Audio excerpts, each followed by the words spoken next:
Before we get into your history and what you have going on in 2024, just overall, how are you doing today?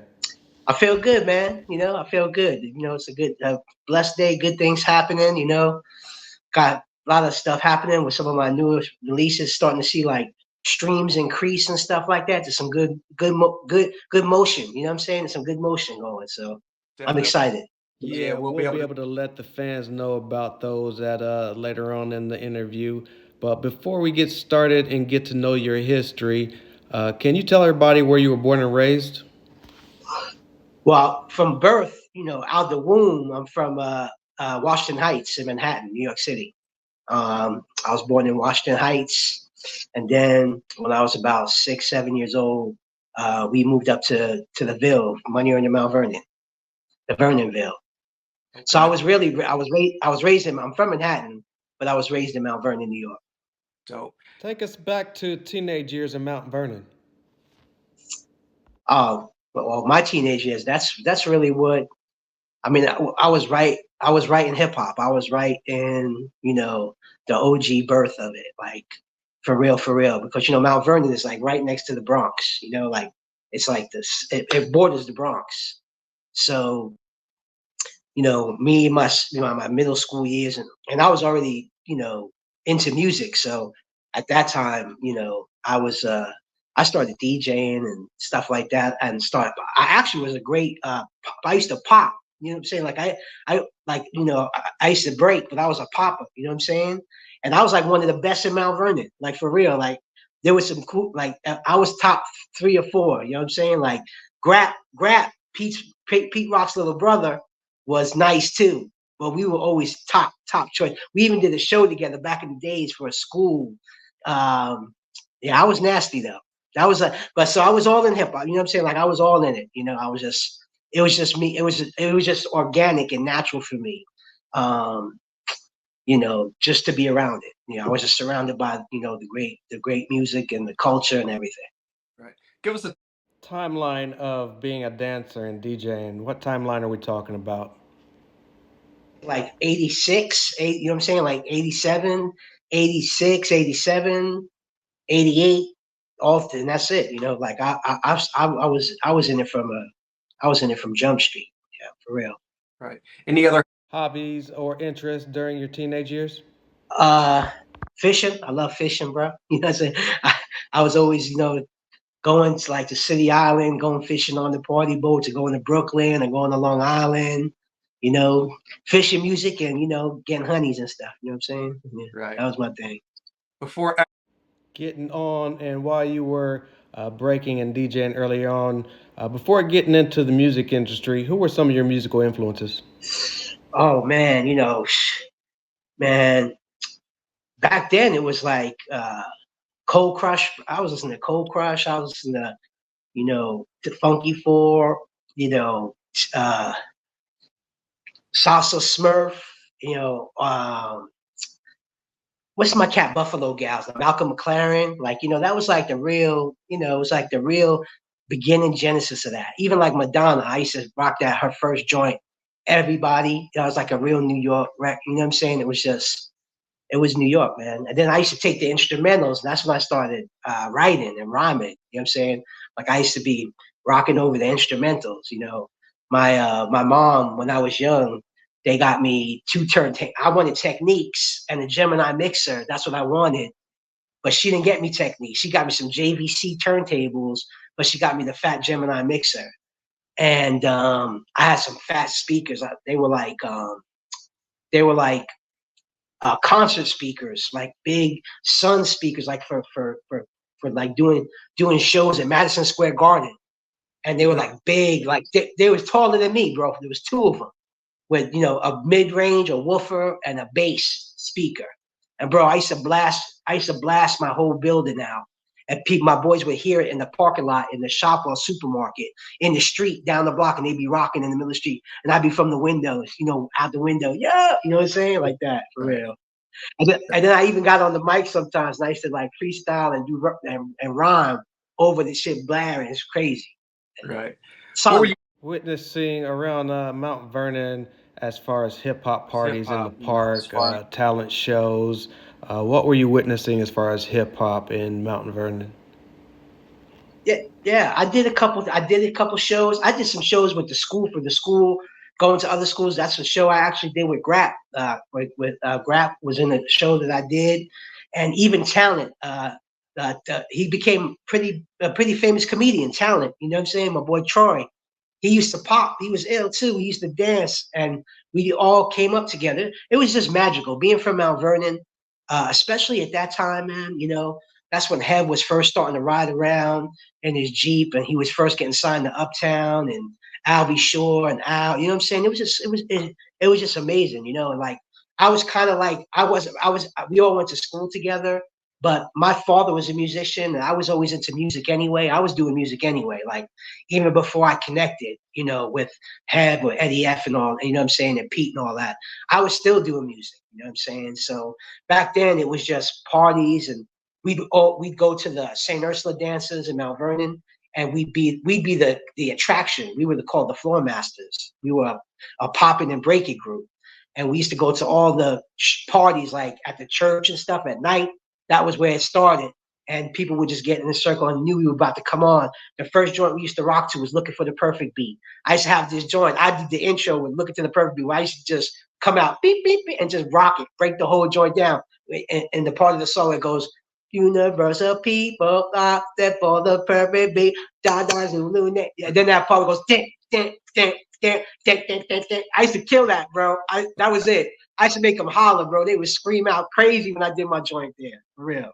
So now you Mentioned high school earlier. Is this where you went to school with Pete Rock, Heavy D, all these guys in school with you at this time? Yeah, they were. We all went to school together, and I was real close. I was in a special, like a special group of kids. We were like humanities for creative education. I got selected with it when my boy Will from back in second grade, you know. And Will was real close with Puffy, and he was real close with Pete. Like that was those were his people. And me and Brooke were close too, from us going to the same, from going to school together and stuff like that. So we kind of Brooke kind of introduced me to Puff and Pete and all that stuff. And I was already doing music, you know. And that's really how it got. That's how my connection with you know Mount Vernon, the artists from Mount Vernon, really got started.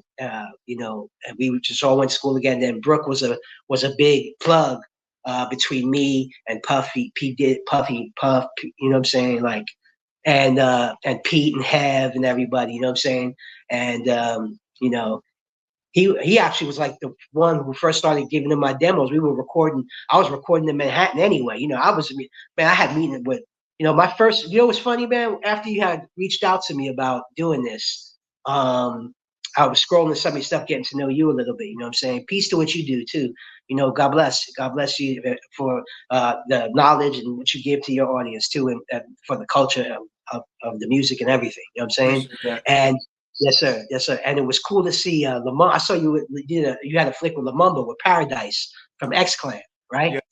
So, be honest with you, Paradise was like my first ever.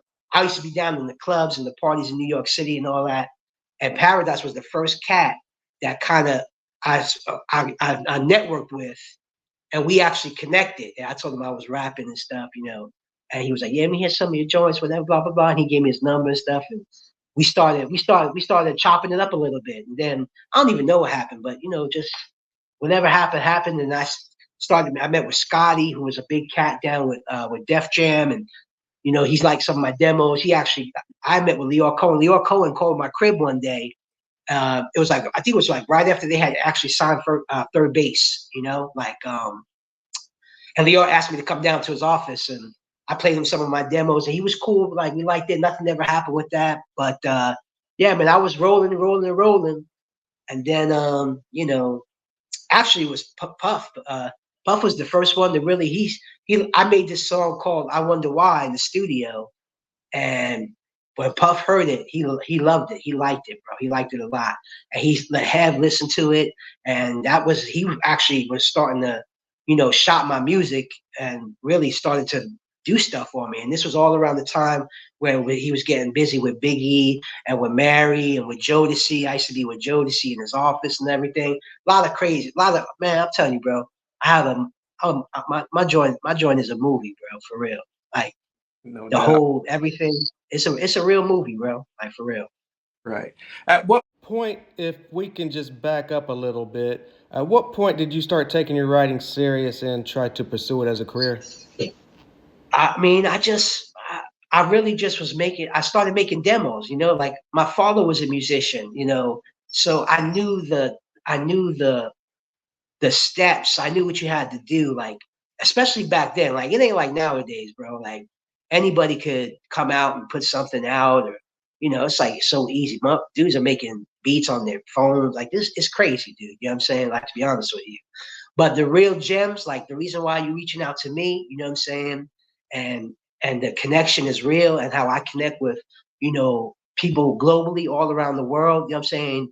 I might have a small like social media following, but A.D.O.R is millions every day, bro. People listen to my music all over the globe. You know what I'm saying? Like, so all this Instagram MCs and rapping and all that stuff, like when I made it, you really had to make it. You know what I'm saying? You had to get in there, you had to get into the offices, get in the back, have people really feel your separation, feel your unique, your art, your talent was real. You know what I'm saying? It was like authentic and genuine. And that's why a lot of them cats from the 90s and stuff, and even like some 2000, whatever. But if you're a real artist, you'll stay forever, yo. You'll be relevant no matter what for infinity, yo. right. You talk About those early demos, who were you working with musically on those demos? Was Pete Rock in the picture at that time? Wasn't in the picture at all. I was just making records with my man T Love from the Bronx. I made some demos with my brother, my little brother. He had a couple tracks. I think I made a joint with Will, but we just made some demos. You know what I'm saying? I just made some records, and I made this joint. I wonder why. It was crazy. Like I made that joint with my brother, really, and that was the joint that really got everybody turned on to me. And it's crazy because I can't find it. My brother-in-law, who used to be he was with me all the time back in the day. Now he's my brother-in-law. He had all my demos, bro. Like, and he had kept them. And I wish I could find. I wonder why, because I could put that joint out now and it'd be crazy. I just can't find it. I can't find a copy of it no more. It's wild. But that was the one. Like, so those were the cats that were making my first demos, and then that's what got me when Puff started, taking me seriously. That's when people started knowing my name. Like Puff was really working. He was trying to get me a deal, like for real. were you going by a A.D.O.R then? Always, yeah. okay. A.D.O.R. Yeah. It's just an acronym. It's an acronym. It's like it's just crazy because it's an acronym for all the spirit of my energy. If you listen to my records, bro, it's all like another dimension of rhythms, a dialogue of realism, a direction of responsibility, against discrimination of races, a declaration of revolution. That acronym really is the true energy and or authentic energy of my sound if you listen to my records. Right. So it just fits. Right. So Of those labels, did anything materialize, or what happened earlier on with those demos and some of those labels that you were shopping to? Well, it really just happened was I made the demos. Like I said, I met with A.D.O.R. I was starting to bounce around a little bit, getting meetings with cats, and then Puff, like my demos that we gave to Puffy. And then what happened was there was this cat named Tootie, um, from Mount Vernon too. He was like big. He was big. He was well known in Mount Vernon, close with Heb. I mean, Heavy D even mentions him in a couple of his songs and stuff like that. He started to do production company he was putting together, and well, he had this cat from Mount Vernon, Butt Naked Tim Dog, Timmy Patterson, and Tim is like, Tim ended up going to Uptown and working with Big. He's on Party and Bullshit. He's singing on the record, and then I don't know if I'm jumping too far or not, but he was actually my hype man when I did In Living Color. I was on In Living Color, And Tim, and that was like the highlight of my career in a big way back then. You know what I'm saying? After I did In Living Color, I came back. I was like Cardi B. You know what I'm saying? Like back then, it was wild. You know what I'm saying? Because I thrashed, because I killed it too. You know what I'm saying? So there was a lot of good energy. But Tim, to say that that's who it was, Butt Naked Tim Dog, was with Tootie, and they had a production company. And then Tootie wanted to sign me, and I was like, okay, cool, because I actually felt like Puff was starting to forget about me because of everything. He was getting overwhelmed with Biggie and with Jodeci and with Mary J. Blige. And it was crazy because, I remember these days like they were yesterday. It was like Tootie wanted to sign me Butt Naked Tim Dog, and then Butt Naked Tim Dog went with Eddie F to the Untouchables, DJ Eddie F from Heavy D and the Boys.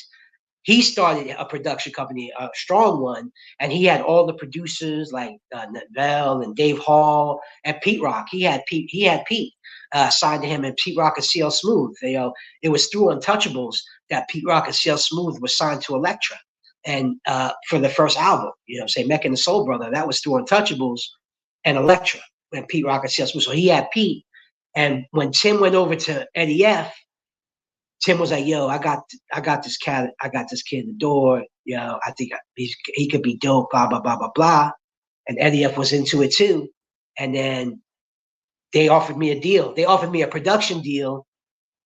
And really, Puff didn't offer me no deals yet. You know what I'm saying? Puff was just like shopping my stuff, and he had stopped. But Eddie F was actually, in the midst of really doing great things with the production company and with Pete. And I love Pete's music. You know what I'm saying? I was like, man, I'd love to do a joint with Pete. That would be cool. And he offered me paperwork. You know what I'm saying? Puff didn't offer me any paperwork. So when Eddie F and Untouchables offered me the deal, I took it, right? I said, I'm in. And I'll never forget, like 2 days later, I was at a party downtown. I think we were at the Red Zone. And I was just in the party. I was excited, you know what I'm saying? Because it was real. I was really signed to Untouchables now. You know what I'm saying? It was going to be real. And Pete had sent me some beats, you know what I'm saying? And Eddie F got right on it. And I wasn't signed to a label yet. And then Pete sent me some beats through Untouchables. And I was in this party and I was just feeling good. I was feeling myself a little bit. And Puff rolled up on me. He was like, what are you doing, bro? He said, you signed with Eddie F? He said, yo, I've been working. I had some deals for you on the table, la, la, la, la, la. You know what I'm saying? Like, it was real like that. He was like, yo, man, I can't believe you signed with him. You didn't even talk to me before you signed with him. And, but I had laid my bed, bro. I had signed the paperwork. I had done it. You know what I'm saying? It was real. So, but you know what? I don't know what would have happened if I would have signed with Puff. But I know what happened by signing with Eddie F and Pete, we made the classic Let It All Hang Out. You know what I'm saying? Like, so, and everything in my life has turned out pretty well, musically. So I don't know if I made the wrong decision. I don't know. I might be whatever, but I'm happy with where I am. You know what I'm saying? No doubt, no doubt. So we're talking Maybe 1990, 91 about this time? No, it was like 92, bro. Like, Pete sent me some beats, and I already had some lyrics written. And I heard the Let It All Hang Out track. I heard Let It All Hang Out, and I just pumping that fuel and it just rode, bro. It just carried beautiful. And I told Pete. Pete liked it, and Eddie F and them liked it. They put me in the studio. We made the demo. We made Let It All Hang Out. It was a demo. It was the only record I had done with Pete. It was my first record with the Untouchables. And all of a sudden, Eddie F did. He wasn't playing, man. He took it to. I had like a bidding war, over that record. It was crazy. Had Atlantic, Epic, Columbia. There was a couple labels that were all really interested because it was a banging record, and plus Pete's influence and the momentum that they had with Reminisce had just come out. You know what I'm saying?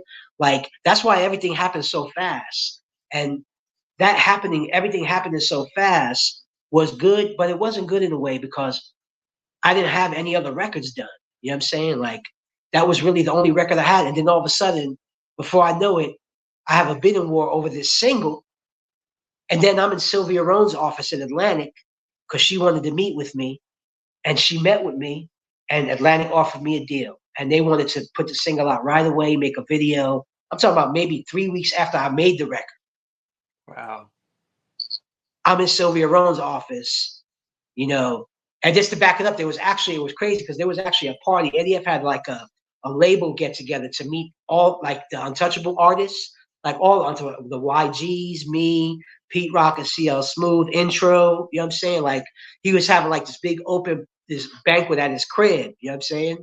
And I think I had just I think I had just signed to Atlantic, or they knew, or everybody knew I was about to get signed.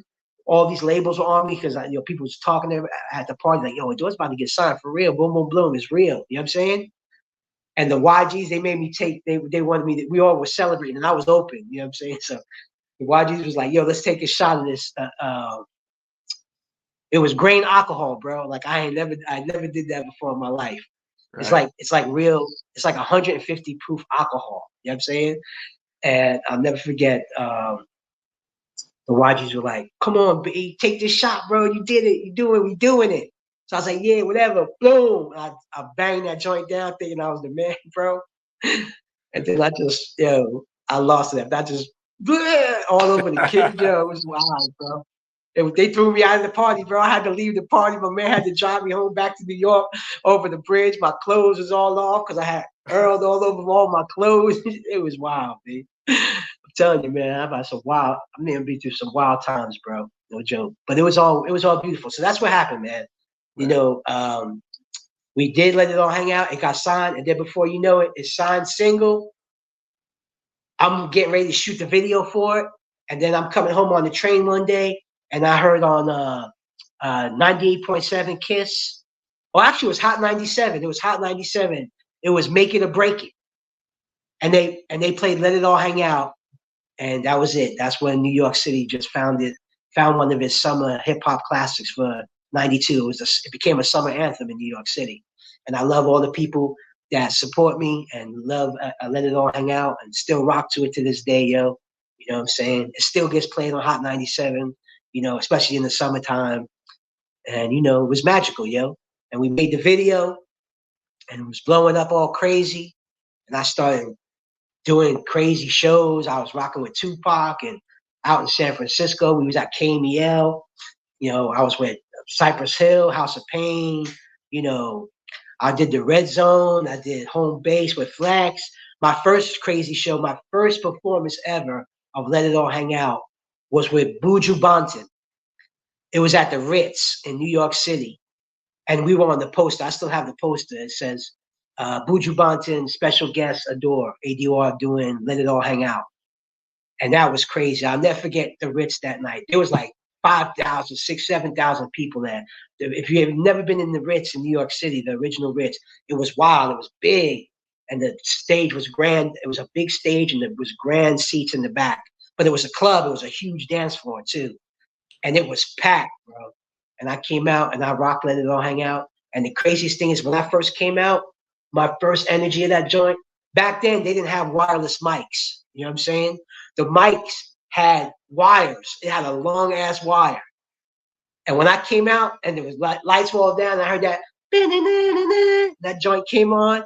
I came out, I was all gassed out. I was tweaking a little. I was like, yeah, I'm about to do this. I come running out and I almost tripped over the cord. Yeah, I almost fell on my face, B. I'll never forget that. My first joint. But I caught myself and then I tore it up, yo.